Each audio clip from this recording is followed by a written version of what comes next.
Hello students, मैं Sandeep Singh welcome करता हूं आपका मैग्नेट ब्रेन्स हिंदी में, जहां पर मिलता है आपको free education from class 7 to 12th।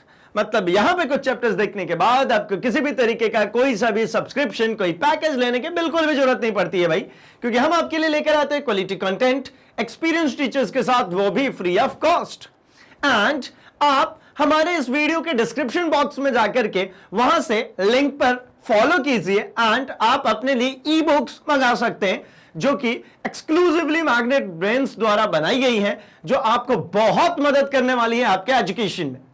तो चलिए भाई, इस सेशन में देख लेते हैं कि हमें क्या देखना है। तो ये सेशन है एक्सक्लूसिवली चैप्टर नंबर 5 के introduction portion, that is force, बल। जैसा कि आपको पता है कि भाई हमारी जो भौतिकी है उसमें एक वाइटल रोल प्ले करता है ये टॉपिक, दैट इज फोर्स। बल के अकॉर्डिंग ही, बल के अनुरूप ही ऐसा कह लूं कि भाई इसी के इर्द गिर्द हमारा ये पूरा क्लास 11 के पूरे ही चैप्टर्स घूमने वाले। अल्टीमेटली इस बल को अगर हमने अलग से समझ लिया, सीख लिया, तो हमें इन सभी चैप्टर्स में कुछ भी दिक्कत नहीं आने वाला।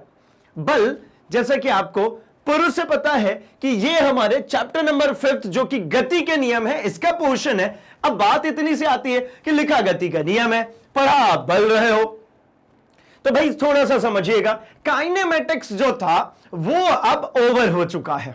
चैप्टर नंबर 4 तक में हम काइनेमेटिक्स की बात कर रहे थे, अब हम बात करें मैकेनिक्स की। मतलब अब हम बात कर रहे हैं यांत्रिकी की।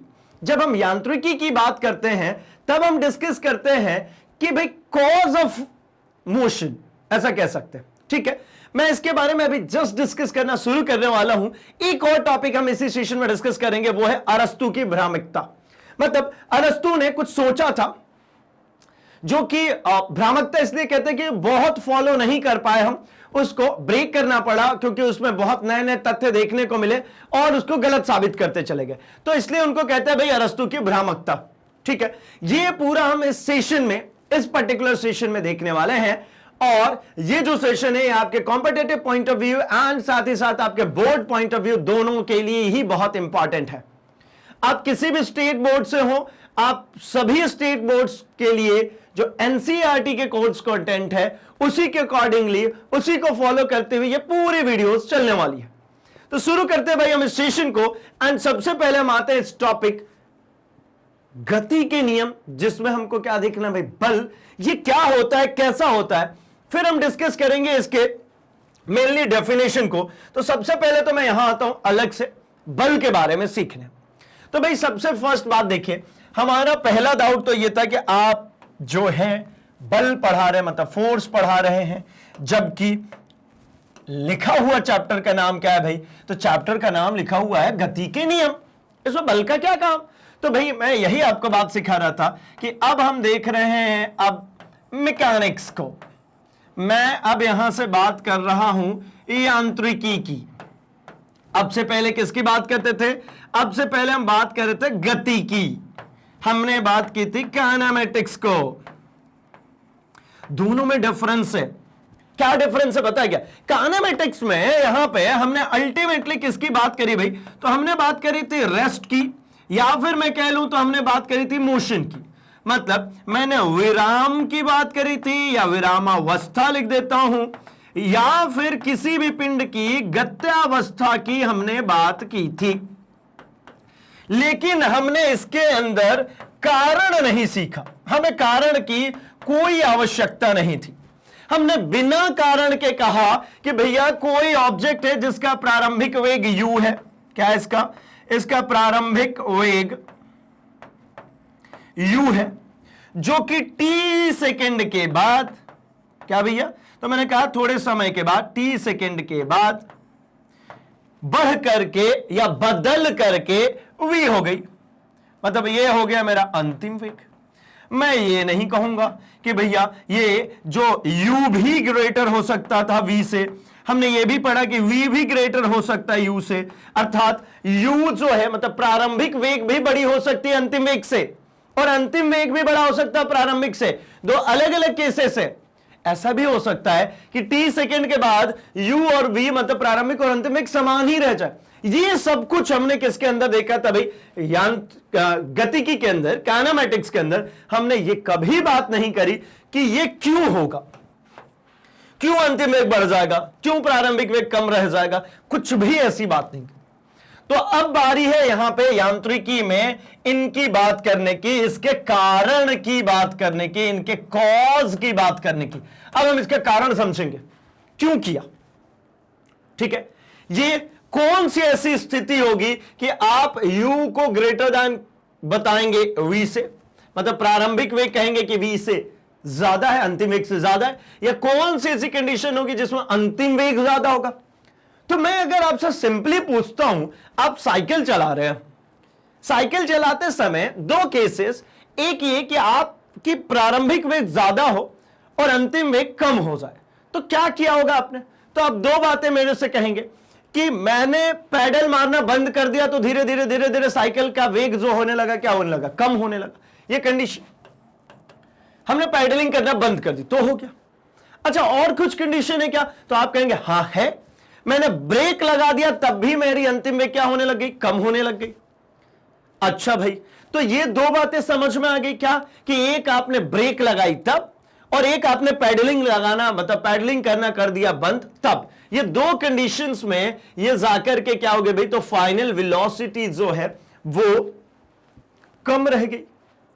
लेकिन दूसरी कंडीशन में कहूं तो साइकिल आपने जैसे चलाना शुरू किया होगा तो शुरुआत में आपकी वेग कम रही होगी और बाद में आपकी वेग बढ़ जाएगी। कब? जब आप तेजी से पैडलिंग करना शुरू कर दे। पैडल आप तेजी से लगाएंगे तो अंतिम वेग आपका बढ़ जाएगा। क्यों बढ़ा? कारण ये था ना, क्यों बढ़ा? यहां नहीं पढ़ा था, यहां पढ़ेंगे क्यों बढ़ा। तो भैया इसके बढ़ने का कारण एकमात्र क्या? बल लगाया ना भाई, आपने फोर्स लगाया ना साइकिल पे, तो तेजी में चलने शुरू हो गई। तो आप कहोगे ठीक है, इसमें तो मैंने बल लगाया था, ब्रेक अप्लाई किया था, तब क्या किया था? ब्रेक अप्लाई में भी आपने बल लगाया था, आपने फोर्स लगाया तभी तो ब्रेक अप्लाई हुआ, और वो ब्रेक शू जो होता है वो पहिए पे जाके घिसना शुरू हो गया। ऐसा ही होता है ना। आपने यहां पे एक रबर की एक ब्लॉक बनी होती है जो इस पहिए पे क्या होने लगती है? आपने जैसे ही ब्रेक दबाया ये पहिए पे घिसने लगता है। अब जब घिसने लगता है तब ये धीरे धीरे कम हो रही है। अब वो जो घिस रहा है ना उसी को कहते हैं घर्षण, ऐसा फ्रिक्शन। तो मतलब फ्रिक्शन भी एक तरीके का क्या हुआ भाई? ये भी एक तरीके का फोर्स हो गया, ये भी एक तरीके का बल है। तो मतलब क्या बल एक ही तरीके का नहीं होता क्या? नहीं भाई, एक तरीके का नहीं होता, बहुत सारे फोर्स के बहुत सारे टाइप्स है। नॉट इवन दिस, मैं ऐसा कह लूं बहुत सारी कैटेगरी भी है, आप अलग अलग कैटेगरी में इनको बांट सकते हैं। तो कुल मिलाकर के आपको बात समझ में आ रही होगी कि ये जो यहां पे कंडीशंस पड़ रहे थे कि किसी चीज को चला रहे थे, आखिर में रोक दिया तो भैया ब्रेक लगा के रोक दिया, वेग कम कर दी तो ब्रेक लगा के कर दी, मतलब घर्षण हुआ। घर्षण भी एक तरीके का बल हुआ। हमने उसकी वेलोसिटी तेज की तो भी बल लगाया। ये बल अल्टीमेटली है क्या? जो कि बार बार ये पूरी गतिकी का कॉज बताने के लिए आ चुका है। अब मैकेनिक्स, यांत्रिकी, यहां पर हम अब टोटली बात करने वाले इस बल के बारे में, इस फोर्स के बारे में। आई होप कि इस पूरे चैप्टर की रूपरेखा आपको समझ में आ गई कि ये अल्टीमेटली चैप्टर जो फोर्स है उसको कहां से सोच करके लाए, कहां से इंट्रोड्यूस किया। क्योंकि हम तो ऐसा ही कहते हैं ना कि हमारे फिजिक्स में अपनी मर्जी से कुछ हुआ नहीं, हमारी परिकल्पनाएं, हमारी सोच ने नई नई चीजों को जन्म दिया। तो हमने पहले यह देखा था कि ये वेलोसिटी बढ़ रही है, घट रही है, तब हमने सोचना शुरू किया। अब चूंकि ये जो पूरा पोर्शन है ना, ये आप समझ सकते हैं 16वीं शताब्दी के आसपास की बातें चल रही है, मिड ऑफ द 16वीं शताब्दी। ठीक है, 1645 के आसपास की कुछ बातें चल रही हैं, ये जो कुछ कह रहे हैं। कुल मिलाकर के मैं कहूं तो भैया सिंपल सी बात है कि तब बहुत डीपली बहुत सारी चीजों के बारे में अभी तक नहीं ढूंढा गया था, तब की बात कर रहा हूं मैं। तो मतलब हमको उस जमाने में चलना पड़ेगा, ठीक है ना। टाइम मशीन में ऐसा यूं घुमाया, चलते हैं अपन कहां? पीछे। जब हम पीछे चलेंगे तो वहां पे हमको प्रतीत होगा कि शुरुआती समय में जो हमारा बल जिसकी हम बात कर रहे हैं अल्टीमेटली, इसको इस तरीके से कुछ कैटेगराइजेशन में नहीं मिला था, कुछ भी कैटेगराइजेशन नहीं था, कुछ भी नहीं था। बहुत सिंपल सी बातें वहां पर की जाती थी कि भैया कोई चीज चल रहा है, कोई चीज रुका है, जो कि अरस्तु की जो भ्रामकता है उसके अंतर्गत मैं अभी आपको सिखाऊंगा। अभी आज की कंडीशन में इस बल को हम किस प्रकार से देखते हैं, किस सिनेरियो में देखते हैं, उसको थोड़ा सा हम समझते हैं। तो मैं कहता हूं बल जो है ठीक है ना। जो बल है ये एक बाह्य कारक है। क्या है भैया? ये बाह्य कारक। बाह्य कारक का मतलब क्या है? ये एक्सटर्नली अप्लाइड होता है, बाहर से अप्लाई किया। तो क्या अंतः बल नाम का कोई चीज नहीं होता? होता है भाई।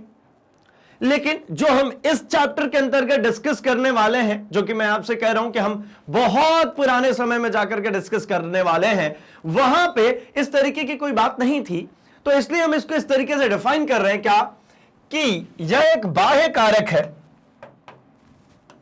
जो किसी वस्तु की विरामावस्था तथा उसकी दिशा को बदल दे या बदलने की कोशिश करता है। बल में एक बड़ी खासियत है, यह जरूरी नहीं है कि परिवर्तन लाएगा, सिर्फ परिवर्तन लाने की कोशिश भी कर सकता है।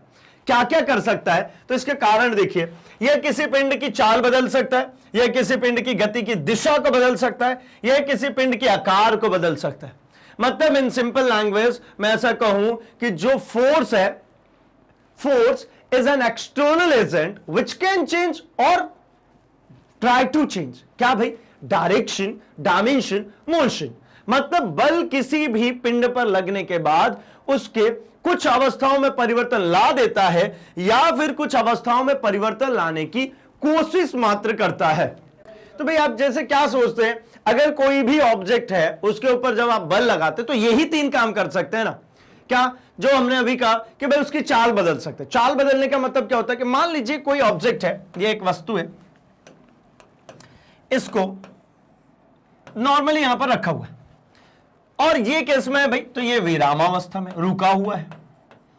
अब मैं इसके ऊपर क्या करूंगा? तो मैं यहां से एक बल लगाऊंगा, फोर्स मैंने इसके ऊपर अप्लाई किया और फोर्स लगा के क्या कोशिश करूंगा? तो मैं कोशिश करूंगा कि इसको क्या कर दूं?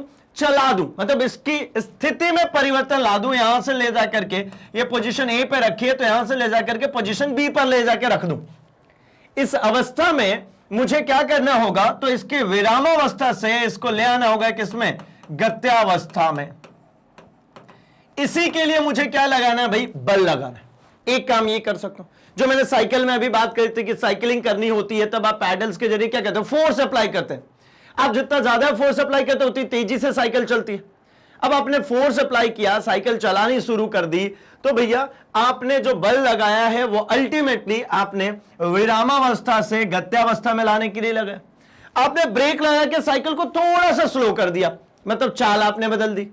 ठीक है, कुल मिला जुला करके आप बल लगा करके चाल को बदल सकते हैं। बदल सकते हैं से क्या तात्पर्य है? तो ये आवश्यक नहीं है कि ऐसा होगा। मतलब अगर मान लीजिए कि ये एक पत्थर 500 किलो का होता और मैं बल लगा रहा होता, तो क्या मैं इसको हिला भी पाता? Obviously not. लेकिन मैं फिर भी बल लगा रहा हूं। जैसे मैंने कहा था कि मैं अगर एक दीवार पे फोर्स लगाऊं तो क्या मैं दीवार को गिरा दूंगा? तो ऑब्वियसली आप कहेंगे भैया मैं अगर घर में जो दीवार है आपके उसके ऊपर फोर्स लगाऊं तो दीवार नहीं गिरने वाली, लेकिन मैं तो बल लगा रहा हूं भाई। तो मतलब इसलिए कहते हैं कि वो बदल सकता है, यानी कोशिश करता है या फिर बदल देता है। बदल दे या फिर बदलने की कोशिश कर। चाल जरूरी नहीं है कि आप फोर्स लगा करके बदल सकते हैं, हो सकता है सिर्फ आप कोशिश मात्र करें। सिमिलरली कोई पिंड आ रही है, उसकी दिशा बदल दीजिए। जैसे एक सिंपल सी बात, एक एग्जांपल समझिए। क्रिकेटर, बैट्समैन जो होता है वो क्या करता है? जो बॉल आ रही होती है उसकी दिशा को बैट के जरिए अगर वो हिट करता है तो बॉल की दिशा क्या होती है? चेंज हो जाती है। क्या उसको दिशा बदलने के लिए बिना बल लगाए वो दिशा बदल सकता है क्या? कि एक बॉल ऐसी चल के आ रही है और बीच ऐसे ऐसे चल के आ रही है और यहीं से इधर मुड़ गई, ऐसा होगा कभी? ऑब्वियसली नहीं, ऐसा कभी नहीं हो सकता। बिना बल लगे उसकी दिशा परिवर्तित नहीं होगी। चाहे तो वो बॉल जमीन पे आए, डिप हो, टकराए और टकरा के फिर से बाउंस बैक हो। तो जब जमीन की सतह पे टकरा रही होगी तो बॉल की दिशा ऐसी हो रही है और टकराने के बाद ये ऊपर जाने लगी, दिशा बदल गई। बल कहां लगा? तो सतह पे बल लगाना, सरफेस पे बल लगा। ऐसा तो नहीं होगा कि हवा में ही अपनी दिशा बदल दे, नहीं। बिना किसी बल के किसी ऑब्जेक्ट की दिशा को कभी आप परिवर्तित नहीं कर सकते या परिवर्तन करने की कोशिश कर सकते हैं। इसका क्या तात्पर्य हुआ भाई? अब जो लेदर वाली बॉल है वो बॉल हमने ली और तेजी से किसी ने फेंका, और जो नॉर्मली वो बच्चों के खिलौने वाली जो बैट आती है उससे मैंने मारने की कोशिश करी, क्या कर लूंगा मैं? वो बैट को तोड़ता हुआ बॉल आगे निकल जाएगा भाई। तो मैंने सिर्फ और सिर्फ क्या की उस कंडीशन में? कोशिश, क्योंकि मैंने उतना बल नहीं लगाया जो कि उसको परिवर्तित कर दे। एक छोटा सा कॉज है इसके पीछे, जिसके हम डिस्कशन करने वाले हैं अभी जस्ट, कि किस स्थिति में परिवर्तन होगा और किस स्थिति में कोशिश मात्र होगी। अगला है कि मैं बल लगा के किसी भी ऑब्जेक्ट का आकार, मतलब उसका शेप, उसका साइज परिवर्तित कर सकता हूं। जैसे नॉर्मली रबर बैंड को देख लीजिए, आप क्या कहते हैं, रबर बैंड को ऐसा खींचते हैं उसका शेप चेंज हो जाता है ना, ठीक है। आप और भी कुछ चीजें ले सकते हैं, जैसे फोम की बॉल आती है, उसको ऐसा दबाते हैं उसका शेप चेंज हो जाता है। वो स्माइली वाले बॉल्स जो आते हैं उसमें इजीली, मतलब जो कम फोर्सेस में भी आप चेंज कर पाते हैं, हम उसकी बात करें। अब आपको उसी जगह पे लोहे की बॉल दे दी जाए और आपके हाथ से दबाने के लिए कहा जाए, तब तो आप उसकी शेप चेंज नहीं कर पाएंगे। लेकिन इसका यह मतलब तो नहीं है कि मतलब वो जो लोहे की बॉल है उसकी कभी भी शेप चेंज होगी ही नहीं, ऐसा है क्या? नहीं, उसकी शेप चेंज हो जाएगी। आपको उसके लिए एक आवश्यक फोर्स है, एक वैल्यू ऑफ फोर्स है, वो चाहिए। उसके बाद अगर आप फोर्स लगाएंगे तो वो उसकी शेप चेंज हो जाएगी, ठीक है। मतलब और भी कुछ बातें यहां से समझ में आती है कि ये जो चेंज इन शेप मुझे देखने को मिल रहा है, वो मैं देखूंगा कि वो दो तरीके से पॉसिबल है। एक ऐसा है कि मैंने जब उसके ऊपर बल लगाया तो उसकी शेप चेंज हो गई, और जैसे बल हटाया वापस अपनी जो ओरिजिनल कंडीशन थी उस पर आ गई। एक ऐसा भी होता है कि मैंने बल लगाया और वो परमानेंटली चेंज हो गई। मतलब मैं कहना चाह रहा हूं कि भाई बल लगा करके जो आकृति में बदलाव लाएंगे हम, वो दो तीन तरीके से संभावनाएं हमारे पास है। जैसे कि स्प्रिंग की बात करता हूं, आप स्प्रिंग को खींचिए, शेप चेंज कर दी आपने, फोर्स लगाइए, आप फोर्स हटाइए, स्प्रिंग अपनी जगह पे, मतलब वास्तविक स्थिति को गेन कर लिया। दूसरा भाई, जैसे आपके पेन में जो स्प्रिंग जनरली यूज होता है जो है ना, उसको अगर आपने थोड़ा ज्यादा जोर से खींच दिया तो परमानेंटली डिफॉर्म हो जाती है, दोबारा अपने आपको रीगेन नहीं कर पाती, वो स्प्रिंग खराब हो जाता है। तो मतलब एक बात यह भी समझ में आती है कि मुझे एक अमाउंट ऑफ फोर्स चाहिए जो बदलाव लाए, लेकिन उसकी भी एक लिमिट होगी।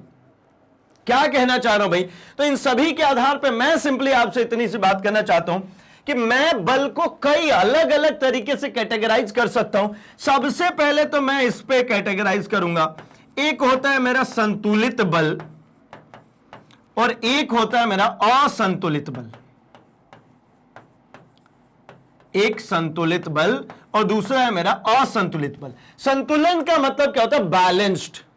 और असंतुलन का मतलब ऑब्वियसली अनबैलेंस्ड है।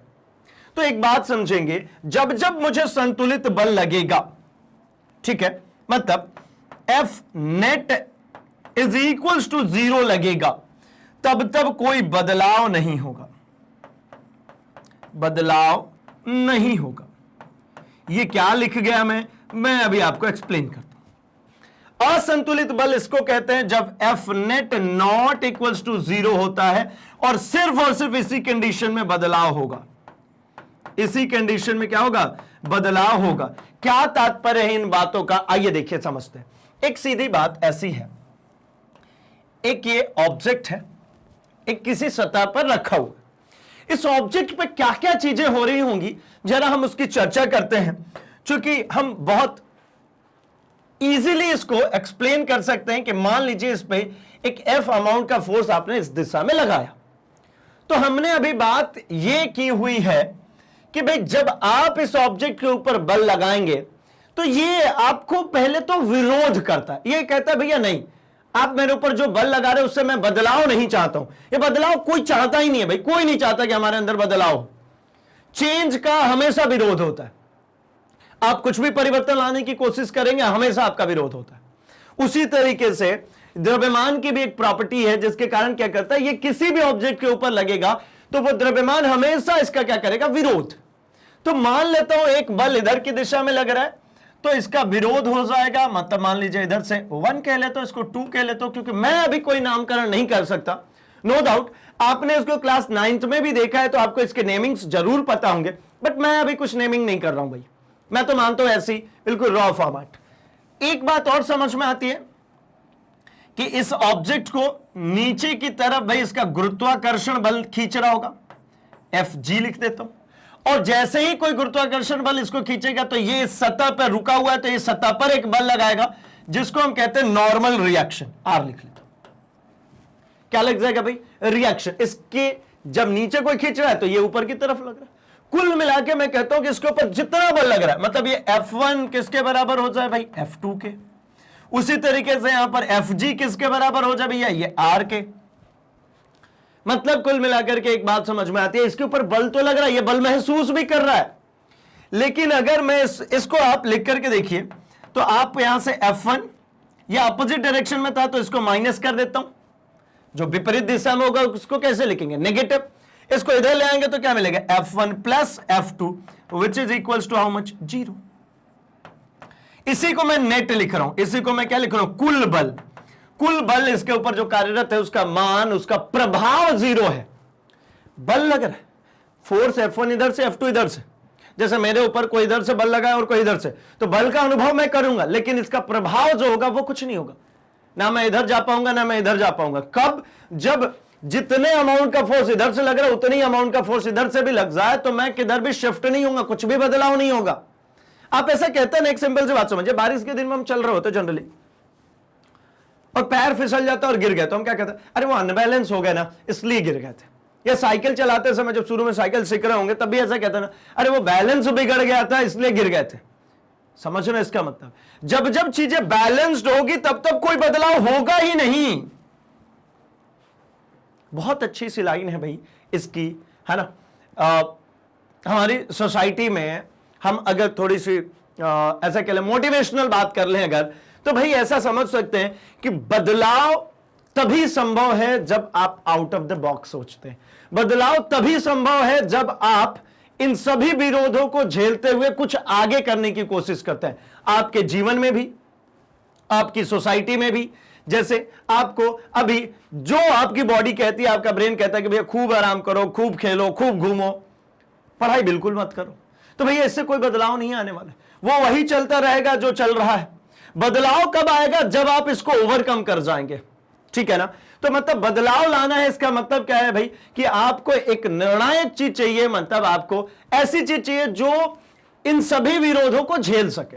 अल्टीमेट मतलब समझ में आता है कि ये विरोधों को झेल नहीं पा रहा, ये सब बराबर हो गया, ये 0 हो गया। वैसे ही मैं यहां पर लिखूं Fg को अगर पॉजिटिव लिखेंगे तो R नेगेटिव लिख लीजिए, ये भी क्या मिलेगा, Fg plus R which is equal to 0।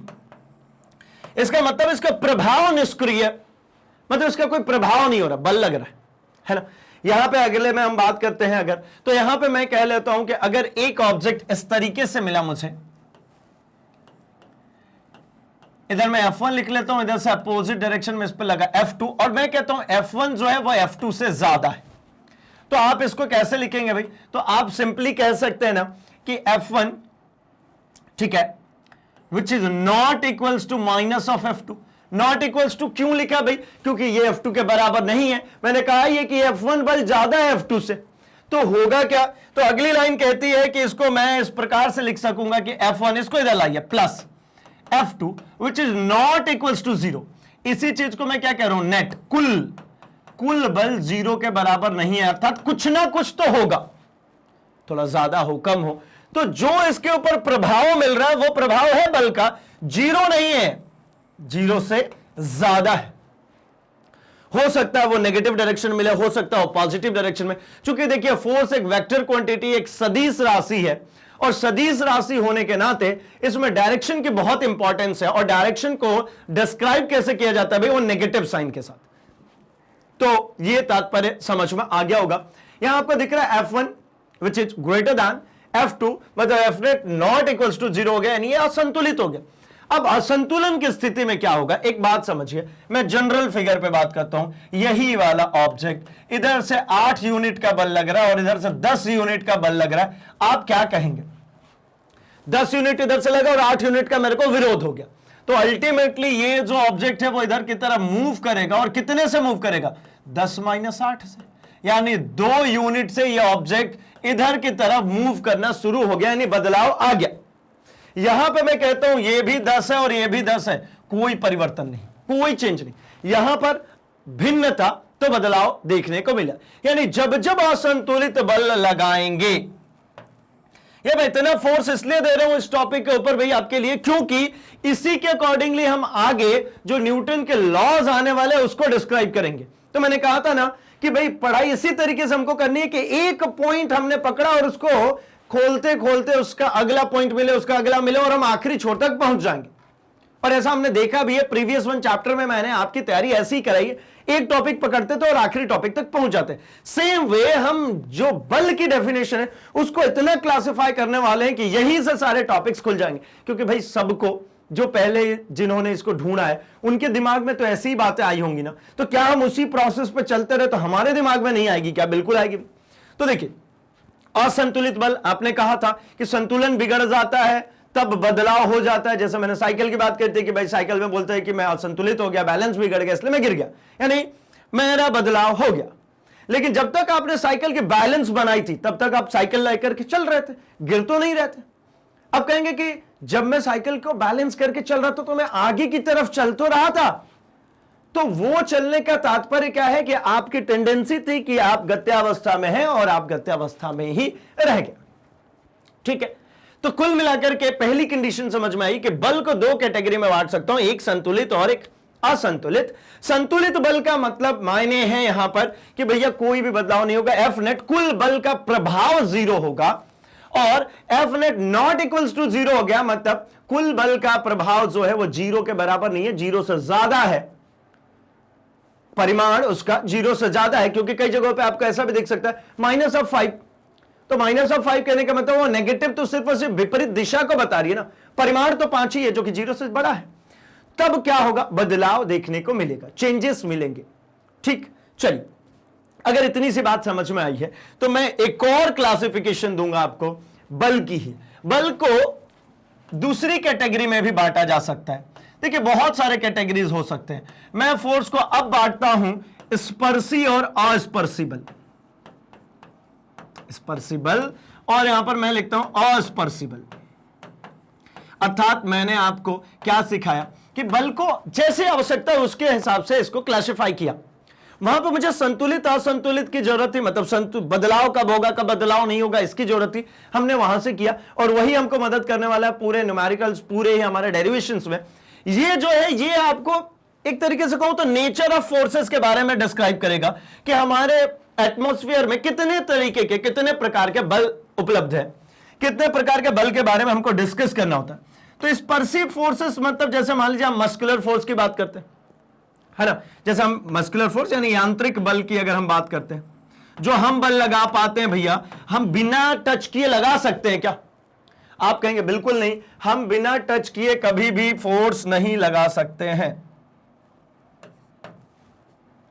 ठीक है, तो स्पर्शी बल का मतलब समझ में आता है कि भैया जो टच करके लगे, जिसमें हमको टच करना पड़े, हम किसी चीज को छुएंगे नहीं तब तक हम फोर्स नहीं लगा सकते। जैसे हमने एक बात कर ली यांत्रिकी बल की, ठीक है, जिसकी चर्चा हमें इस वर्ष मतलब इसी चैप्टर के अंतर्गत हमें करनी है। ये टोटली हम इसी की बात करने वाले हैं, यांत्रिक बल की। लेकिन अस्पर्शी क्या होता है इसको थोड़ा सा जानना जरूरी है। तो सबसे पहले तो आपको पता है कि भाई जो बिना टच किए बल लगा सकता है वो तो है गुरुत्वाकर्षण बल। कौन है भैया? गुरुत्वाकर्षण बल, ग्रेविटेशनल फोर्स। साथ ही साथ और भी कुछ बल हैं, जैसे आप कहेंगे कि भैया हमने तो देखा है चुंबक भी लगा सकता है, तो भैया चलिए चुंबकीय बल। एक और पॉइंट है जिसको आपने शायद सुना हो तो बहुत अच्छी बात है, नहीं सुना हो तो कोई बात नहीं, अभी सुन लेंगे। क्या है भाई? तो वो है हमारा स्थिर वैद्युत बल। अच्छा, थोड़ी सी और मैं चर्चा कर लूं, थोड़ी सी आपकी हटक कम कर दूं, तो चुंबकीय बल और स्थिर वैद्युत बल ये हमको क्लास 12th में देखना है ना। ये 12th क्लास में हमको पूरी तरीके से डिस्क्राइब किया गया है। एंड अगर हम गुरुत्वाकर्षण बल की बात करते हैं तो ये भैया अभी 11th क्लास में एक चैप्टर ही है, पूरा एक चैप्टर है ग्रेविटेशनल फोर्स का, और ये क्लास 9th में भी पढ़ करके हम आ रहे हैं। ठीक है ना, तो ये हमें इसी वर्ष देखना है, ठीक है, ग्रेविटेशनल फोर्स को। और ये ऐसा भी एक फोर्स समझ लीजिए कि हमने पृथ्वी पर जितनी भी हम ये यांत्रिकी बल की बात करेंगे, जहां जहां भी यांत्रिकी बल की बात करेंगे, अल्टीमेटली बहुत सारी जगहों पर ये इसको कोरिलेट करता हुआ मिलेगा। जैसे मैंने कहा कि मैं किसी भी ऑब्जेक्ट को ऐसा उठा करके ले आ रहा हूं तो मैं उसमें आपसे कहूंगा कि भाई इसके ऊपर गुरुत्वाकर्षण बल कार्यरत है। मैं तो उठा ही रहा हूं लेकिन उसके ऊपर गुरुत्वाकर्षण बल भी है। अर्थात ये गुरुत्वाकर्षण बल पृथ्वी पर रखे जितने ऑब्जेक्ट्स के बारे में बात करो, या फिर पृथ्वी के बाहर भी हम अगर किसी ऑब्जेक्ट के थ्रो करने की, उसकी गति की बात करें, उस पर फोर्सेस लगाने की बात करें, तो ये गुरुत्वाकर्षण बल हमारा साथ नहीं छोड़ने वाला। तो गुरुत्वाकर्षण बल इसीलिए इसी वर्ष पढ़ना है। अब स्टेप वाइज प्रोसेस है। सबसे पहले हम यांत्रिकी बल की बात करना चाह रहे हैं, इसके बाद हम आगे बढ़ेंगे तो गुरुत्वाकर्षण बल की भी बात करेंगे। कुल मिलाकर के बात इतनी सी है कि भाई बल दो तरीके की कैटेगरी और दी हमने कि भैया आप स्पर्श करके लगा रहे हैं कि बिना स्पर्श किए। जैसे गुरुत्वाकर्षण बल में दो चीजों को टच होने की आवश्यकता नहीं है, एक पर्टिकुलर डिस्टेंस पे वो फोर्सेस अप्लाई कर सकते हैं। सिमिलरली चुंबकीय बल आपने तो इससे बहुत खेला होगा भाई, दो चुंबक को दूर दूर भी रखते तो आकर्षित भी कर सकती है, प्रतिकर्षित भी कर सकती है, ठीक है। उसी तरीके से स्थिर वैद्युत बल में भी क्या होता है भाई, यहां आवेश होते हैं, धनावेश और ऋणावेश, ये भी सेम काम करते हैं, आकर्षण भी और प्रतिकर्षण भी। एक मजेदार बात आप कहीं से सिखाते चलो तो देखिए भाई यहां पर क्या मजेदार है, ये गुरुत्वाकर्षण बल सिर्फ और सिर्फ एक ही नेचर का होता है, कौन सा, आकर्षण।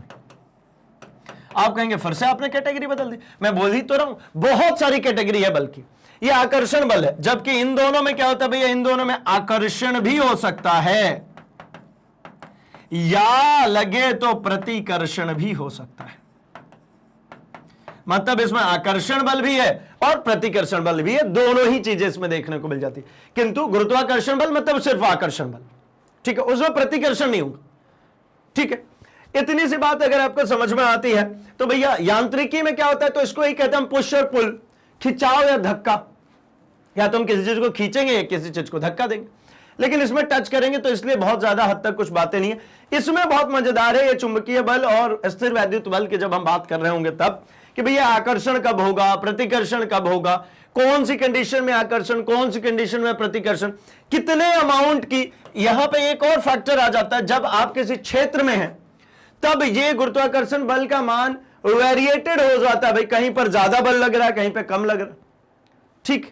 तो ये सब कुछ की डिस्कशन इसके अकॉर्डिंगली करनी है। इसके बाद और भी बल होते हैं, अगर मैं इसको हटाऊं तो मैं बल को ऐसा भी लिख सकता हूं, जैसे मैं अब कैटेगरी नहीं बनाता हूं, मैं सिंपली लिख लेता हूं। जैसे मैंने लिखा था यांत्रिकी, यांत्रिक बल, है ना। इसके अलावा हमने लिखा था क्या, गुरुत्वाकर्षण बल, मैं शॉर्ट में लिख देता हूं, है ना। चुंबकीय बल हमने लिखा, ठीक है। फिर इसके बाद स्थिर वैद्युत बल हमने देखा, और भी बल हैं भाई, ठीक है।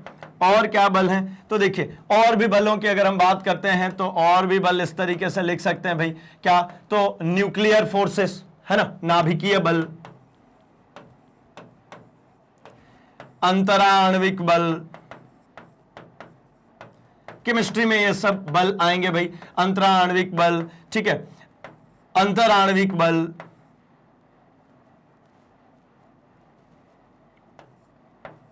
ये एक्चुअली ऐसा समझ सकते हैं, दो एक ही टाइप के अणुओं के बीच में लगने वाले बल और दो अलग अलग अणुओं के बीच में लगने वाले बल, ये नाभिकीय बल है। ये तो हमारे फिजिक्स में भी है और हमारी केमिस्ट्री में भी है, दोनों ही जगह पे। ये दोनों जो बल है ये अगेन 12th क्लास में आ जाएंगे। और भी बहुत सारी है ना, वंडरवॉल फोर्सेस हैं, ठीक है।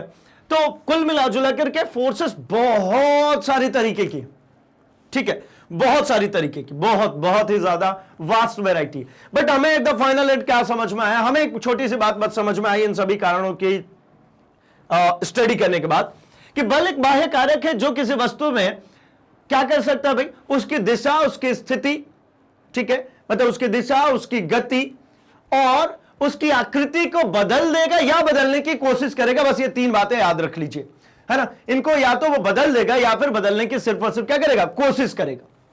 अच्छा, तो अगर इतनी सी बात क्लियर हो गई तो हम आते हैं जरा इसकी डेफिनेशन के बाद थोड़ा सा आगे बढ़ते हुए और अब डिस्कस कर लेते हैं कि बल क्या है भाई। तो बल देखिए, मैं यहीं पे एक्सप्लेन कर दे रहा हूं, लेकिन आगे फिर से बताऊंगा, मैं फॉर्मूला नहीं लिखूंगा बट मैं लिखता हूं, चूंकि इसको न्यूटन ने दिया था तो बल की जो इकाई है, एसआई मात्रक जो है वो क्या होता है भैया, न्यूटन। एन से डिनोट करते हैं, कैपिटल एन से।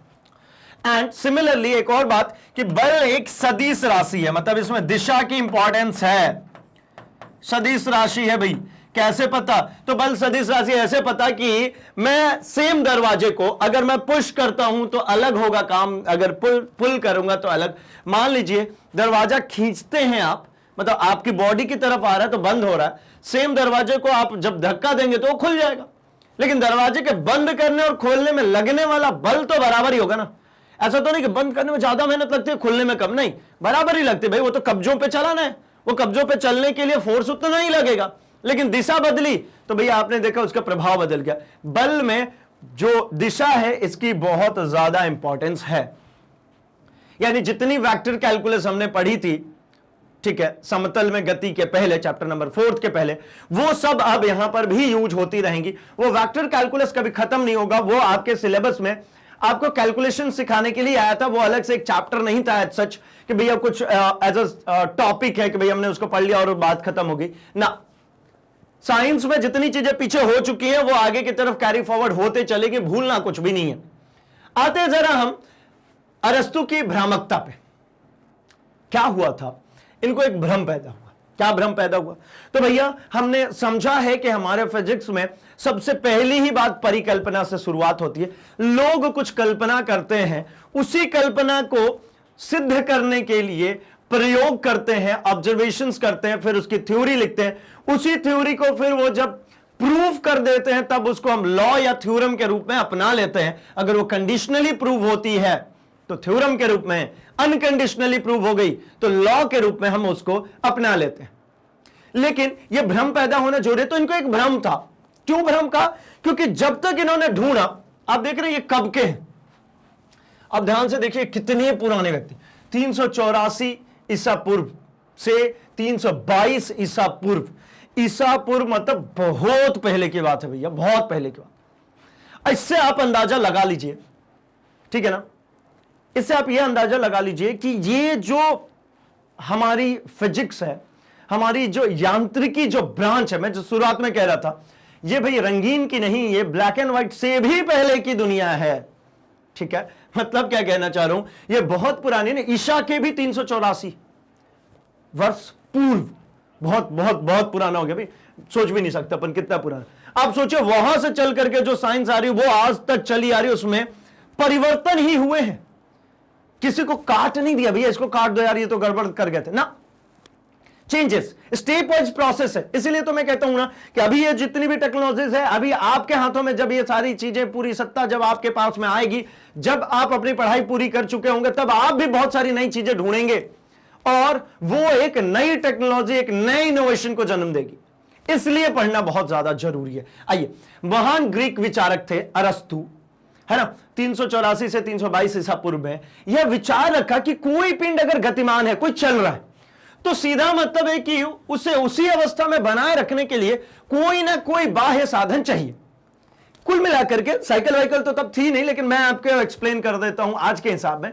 तो इनका ऐसा कुछ मानना था कि जैसे मान लीजिए हम साइकिल चलाते, तो साइकिल को चलाते रहने के लिए, चलते रहने के लिए साइकिल को मुझे हमेशा एक बाह्य बल लगाना पड़ेगा, नहीं तो साइकिल रुक जाएगी। बात तो सही लगती है भाई, कोई गड़बड़ी तो नहीं लगती इसमें, है ना, सही बात है ना।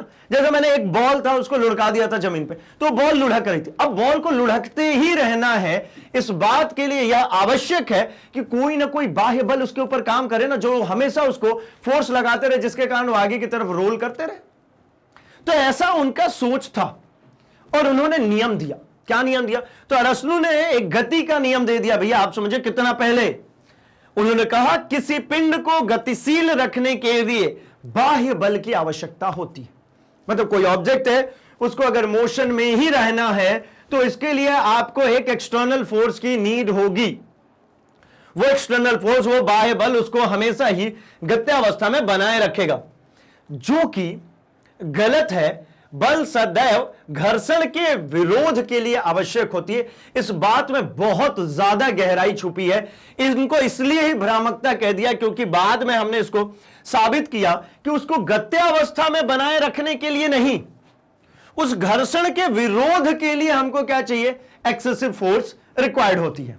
अब क्या है ये एक्सेसिव फोर्स, क्यों जरूरत पड़ती है? तो एक बात समझ आइएगा मुझे, ये स्टेटमेंट आपको जब पहली बार में पढ़ेंगे तो आपको गलत नहीं लगेगा। आपको लगेगा हाँ ठीक तो कह रहे हैं ना, साइकिल जो चल रही थी, अपनी साइकिल को चलाने के लिए तो मैं अलग से फोर्स लगा रहा हूं ना, अगर मैं अलग से फोर्स नहीं लगाता तो साइकिल रुक जाती। अब एक बात समझिए, मैंने अभी आपको सिखाया कि फोर्सेस दो तरीके की, एक बैलेंस और एक अनबैलेंस। क्या क्या भाई? एक बैलेंस्ड और एक अनबैलेंस, एक संतुलित और एक असंतुलित। और संतुलित में कोई परिवर्तन नहीं होता। परिवर्तन कब होता है? जब असंतुलित हो जाए। संतुलित एफ नेट 0 जब जब होता, कोई परिवर्तन नहीं भाई, कुछ भी चेंज नहीं। लेकिन असंतुलन पैदा हो जाए तो चेंजेस आ जाता है। ठीक है, तो कुल मिलाकर के एक बात समझ में आ रही है कि अगर साइकिल आप चला रहे हैं और साइकिल रुकने जा रही है, आपने पैडलिंग बंद की, साइकिल रुकने जा रही है, इसका तात्पर्य है कि कोई तो बाहर से असंतुलन पैदा कर रहा है जिसके कारण मेरी साइकिल अब रुकने जा रही है। तो मुझे उस असंतुलित बल को बैलेंस करने के लिए फोर्स लगाना है। क्या कहे गया, देखिए, यही वो ऑब्जेक्ट, इधर से मैंने आपको जो एग्जांपल दिया था वही मैं बोल देता हूं। अब न्यूटन लिख देता हूं, इसकी यूनिट आपको सिखा चुका। 10 न्यूटन का इधर से फोर्स लग रहा है, 8 न्यूटन का इधर से फोर्स लग रहा है। आपको बात पता चल चुकी है कि ये जो है ये 2 न्यूटन से आगे बढ़ने वाला है ऑब्जेक्ट, लेकिन मैं चाहता हूं कि ये रेस्ट में है और ये रेस्ट में ही बना रहे, तो इसके लिए मुझे मदद करनी पड़ेगी। किसकी मदद करूं? तो आप कहोगे ये 8 न्यूटन वाले की मदद कर दो। कितनी कर दो? वही 2 न्यूटन जो इधर से एक्स्ट्रा है। तो मुझे बल की आवश्यकता क्यों पड़ी? बल की आवश्यकता इसलिए पड़ी क्योंकि मैं इसको संतुलित कर सकूं। अगर ये संतुलन की अवस्था में आ गया और अगर विराम में था तो विराम में ही रह जाएगा। तो बाह्य बल की आवश्यकता क्यों चाहिए? उसको संतुलित अवस्था में रखने के लिए। ध्यान से सुनेंगे, बाह्य बल की आवश्यकता कब चाहिए भाई? जब मुझे उसको संतुलन की अवस्था में रखना है। अब संतुलन कह के क्या कह रहा हूं? तो मैं कहता हूं अगर कोई पिंड विरामावस्था में है तो उसकी टेंडेंसी होती है कि वो विरामावस्था में ही रहे। संतुलन की स्थिति यही होगी कि आप इसको विरामावस्था में ही रखे रह जाएं। आप कोई एक्स्ट्रा फोर्स लगाएं लेकिन उसमें गति नहीं आए, तो यह संतुलित अवस्था हो गई। अगर कोई पिंड गत्यावस्था में है, चल रहा है,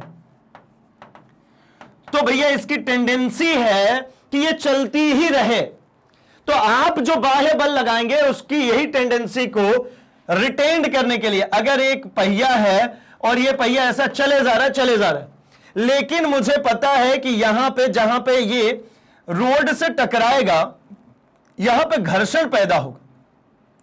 अगर ये बॉल आगे की तरफ या पहिया आगे की तरफ जा रहा है तो घर्षण बल इसको पीछे की तरफ रोकेगा, तभी तो ये ऐसा घूम पाएगा ना।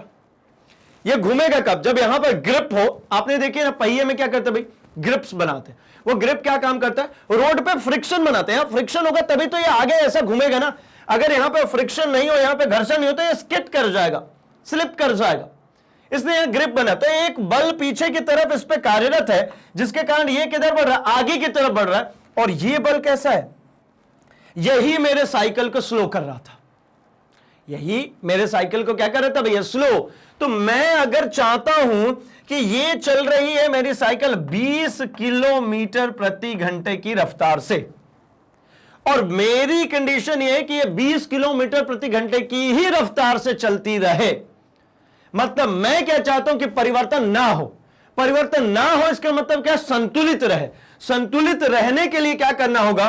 तो ये मेरे एफ में से ये एफ एस हमेशा क्या हो जा रहा है? माइनस होता जा रहा है। तो मैंने कहा भैया इस एफ को मदद करनी पड़ेगी। कितने की? इसी एफ एस की बराबर की। जितना घर्षण पीछे की तरफ मुझे रोक रहा उतना ही बस आप बल लगाइए, आप 20 किलोमीटर प्रति घंटे की रफ्तार से चलते रहेंगे। आई होप आपको बात समझ में आ गई। मैं 20 किलोमीटर प्रति घंटे की रफ्तार से साइकिल चला रहा हूं। साइकिल घर्षण के कारण जितनी स्लो होगी उतना ही बल सिर्फ मैं लगाऊंगा और वो साइकिल चलती जाएगी। इसका बहुत अच्छा सा एग्जांपल है अपने पास। क्या है भाई? जब आप साइकिल को मतलब एक स्पीड रिटेन कर लेते हैं, आप एक वेलोसिटी गेन कर लेते हैं, तब आपको पता है कि साइकिल पे बहुत बल नहीं लगाना पड़ता है। फिर आपको बहुत धीरे मतलब बहुत कम फोर्स के साथ में पैडलिंग करते रहिए, साइकिल आगे बढ़ती रहेगी। लेकिन जब साइकिल रेस्ट में थी, खड़ी थी साइकिल, उसको चलाना जब शुरू किया तो आपने देखा first half of the paddle वे दम से ऐसा करके ये दम से लगाना पड़ता है, तब जाकर के वो एक वेलोसिटी गेन करती है। लेकिन जब उसने एक वेलोसिटी गेन कर ली, अब आपको सीधा स्मूथ रोड है चलना है, तो आपको थोड़ा हल्का महसूस होता है ना, इजी गोइंग लगता है ना। पता है क्यों लगता है? क्योंकि अब आपको साइकिल की स्थिति परिवर्तन नहीं करनी। पहले साइकिल की स्थिति भी परिवर्तन करनी थी। पहले साइकिल विराम में था, उसको गति में ले जाना था, पहले वो फोर्स चाहिए था। लेकिन जब वो चलने लग गया, साइकिल जब चलने लग गई, तब मुझे सिर्फ और सिर्फ साइकिल के वेग में जितनी कमी रोड के कारण आ रही, सिर्फ वही बल लगाना है। तो भैया बल का मान कम हो गया ना आगे चल के। तो कुल मिलाकर के ये अरस्तु की भ्रामकता अब समझ में आई होगी कि भाई उसको गत्यावस्था में बनाए रखने के लिए फोर्स नहीं चाहिए, फोर्स चाहिए उसके घर्षण को खत्म करने के लिए। जितने का साइकिल ने रोक दिया रोड ने घर्षण के माध्यम से, वही उतना सा बल चाहिए। इसीलिए इसको हमने कहा था कि ये अरस्तु की क्या थी भाई, भ्रामकता थी। ठीक है, बाद में इसके ऊपर फिर जड़त्व का नियम आया, जो मैं अभी बता रहा था कि जो टेंडेंसी है विरामावस्था में रहने की, जो टेंडेंसी है गत्यावस्था में रहने की, ये सब कुछ आ गया और ये मिथ टूटता चला गया जो इन्होंने यहां पे कहा था। लेकिन एक बात फिर से कि भाई इनकी ही विचार जो थी जहां से इनिशिएट हुआ, तभी हम उसके आगे की तरफ सोच पाए। नित्य नए दिन नए प्रयोग होते रहते हैं, जो पहले से लॉज बन चुके हैं, जो पहले से थ्योरम्स आ चुकी है, उस पर भी रोज नए प्रयोग होते हैं। और किसी भी समय कोई ऐसी चीज हाथ लग सकती है, क्योंकि यह विज्ञान है, यहां सब टेक्निकली होता है, यहां पे सब प्रूवन होता है। हो सकता है कुछ ऐसे फैक्टर्स आ जाए जो किसी पुराने समय से चल के आ रही जो भी सिद्धांत है उसमें कुछ परिवर्तन ला दे, कुछ बदलाव ला दे। चलिए, तो यहां तक बात आपको समझ में आ गई होगी कि भाई अरस्तु के अल्टीमेटली ये भ्रामकता क्या थी, और जो हमारा बल है वो उसकी डेफिनेशन क्या है। एक बार फिर से मैं बल की डेफिनेशन आपको याद कराऊंगा, क्योंकि मेरा पूरा मकसद सिर्फ और सिर्फ क्या है, आपके ब्रेन में सब कुछ फिट करना। क्या है भाई बल? तो बल एक बाह्य कारक है जो किसी भी वस्तु के चाल, दिशा और आकृति में परिवर्तन ला सकता है या फिर लाने की कोशिश करेगा। परिवर्तन आएगी कब? जब असंतुलित बल लगे। परिवर्तन नहीं आएगी कब? मतलब कोशिश कब होगी? जब संतुलित बल लगे। संतुलित बल हमेशा कोशिश कर सकता है, असंतुलित बल परिवर्तन ला सकता है। ठीक है, तो भाई यहां तक आपको टॉपिक समझ में आ चुका है, तो फिर इस सेशन को हम करते हैं यहीं पर समाप्त, और इसके साथ साथ आपको कुछ इंफॉर्मेशन भी देते चलें ताकि आपको बहुत आसानी हो बाकी कोर्स कंटेंट को भी सर्च करने में मैग्नेट ब्रेन्स के साथ में। तो भाई मैग्नेट ब्रेन्स आपके लिए एक हाई क्वालिटी एजुकेशनल प्लेटफॉर्म है जो कि 100% फ्री है। क्या करते हैं भाई? तो यहां पर आपको CBSE English and Hindi both mediums available हैं, दोनों ही मीडियम्स मिल जाते हैं। बोथ मीडियम कहने से मतलब आपको समझ में आ चुका होगा कि भाई आप किसी भी स्टेट बोर्ड से हैं, आपकी बुक्स एनसीईआरटी हैं, वो चाहे हिंदी माध्यम में हो, वो चाहे अंग्रेजी माध्यम में हो, आप हमारे मैग्नेट ब्रेन्स चैनल से पढ़ाई जारी रख सकते हैं, क्योंकि सारे ही टॉपिक्स कवर होते हैं। साथ ही साथ अगर आप किसी कॉम्पिटिटिव एग्जाम की तैयारी कर रहे हैं, like NTSC, Olympiad, CUET, IIT, JEE, NEET, इसके भी कोर्स कंटेंट यहां पर देखने को मिल जाते हैं इजीली। एंड अगर आप यूपी या बिहार बोर्ड से, तब तो आपके लिए भाई एक्सक्लूसिव प्लेलिस्ट देखने को मिल जाती है, आपके बोर्ड के अकॉर्डिंग, बिल्कुल सिस्टमैटिक वे में। साथ ही साथ अगर आप इंग्लिश बोलना चाहते हैं, सीखना चाहते हैं बेसिकली, क्योंकि भाई ये एक तरीके से कहें तो इंटरनेशनल लैंग्वेज हो चुकी है, तो भाई इसके लिए भी पूरा ही कोर्स कंटेंट मिल जाता है मैग्नेट ब्रेन्स पर। अगर आप किसी जॉब ओरिएंटेड एग्जामिनेशन की तैयारी कर रहे हैं, like bank, insurance, RRB, SSC, UPSC और जेआईआईबी, सीएआईआईबी, तो भाई इसके लिए भी यहां पर पूरा कांस्टेंट फ्री ऑफ कॉस्ट देखने को मिल जाता है। साथ ही इस वीडियो के डिस्क्रिप्शन में अगर आप जाते हैं तो आपको बुक्स और ई बुक्स की लिंक्स मिल जाती है, लिंक को फॉलो कीजिए और exclusive books, exclusive e books आप प्राप्त कर सकते हैं मैग्नेट ब्रेन्स के साथ में। तो आप जिस भी माध्यम से हमसे जुड़े हुए हो, आप जिस भी माध्यम से हमारे वीडियोस को सर्च करते हो, आप यूट्यूब से सर्च करते हो, आप हमारी वेबसाइट से सर्च कर सकते हैं।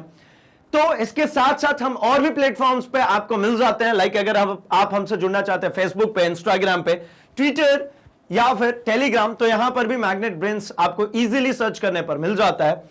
तो भाई इतना सब कुछ अगर मैग्नेट ब्रेन्स आपके लिए लेकर के आ रहा है, तो लाइक करना तो बनता है भाई, फटाफट से लाइक कर दीजिए। चैनल को अभी तक अगर सब्सक्राइब नहीं किया है तो सब्सक्राइब कर लीजिए, एंड उन्हें भी बताइए जिन्होंने अब तक सब्सक्राइब नहीं किया है, तो भैया फटाफट से इसको शेयर कर दीजिए और सबको बता दीजिए कि मैग्नेट ब्रेन्स हिंदी लेकर के आता है quality education free of cost.